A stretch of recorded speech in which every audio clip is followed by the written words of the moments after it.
Hi, my name is Vikram Berry. I'm the Director for Sales and Marketing at Radisson Blu Hotel in Dwarka. We've been awarded as the best MICE hotel in the Delhi region. It's a very humbling experience, and I think I would like to thank Brands Academy and everybody involved in selecting this hotel for the hard work that we've put in the last 1 year. Great. How have you made your brand better than your competition? I think our service deliveries, our touch points, our guest interactions, they have made us feel better than the brand rather than us doing something. So it's how we deliver to our guests really that makes us different than the competition. Okay. What are your growth plans? For this hotel, we're very hopeful for 2014. It's an important year. The tourism industry looks interesting. There's a lot of domestic movement. So I hope that we can do in terms of numbers and figure better than what we did in 2013, and we are able to position ourselves in a more stronger position with the new competition coming up. Great.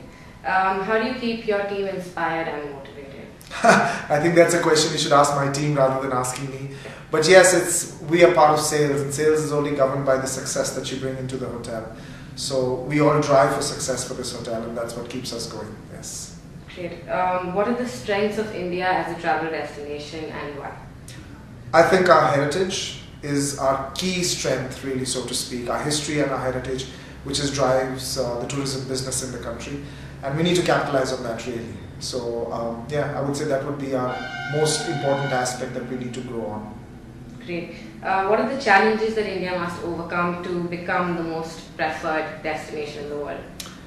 I think we need to be a little more relaxed as far as certain policies and procedures of the government is concerned, as far as tourism is concerned. And also infrastructurally, we need to be a little more stronger like the West or the other parts of the world, where our heritage and our history is presented to the visiting guest more strongly and in a more professional manner. Okay. And which, according to you, are the must visits in India and why? According to me, I think the must visits as far as tourist destinations in India are concerned, especially in the north, is the Delhi, Jaipur and Agra sector. I wouldn't give Goa a miss really if you ask me for the leisure and the relaxation point of view. And of course we have some lovely heritage temples in the south like Kerala and the Chennai areas. So definitely I would say again all linked around our heritage and our natural beauty that we have. Great, thank you so much. Thank you so much.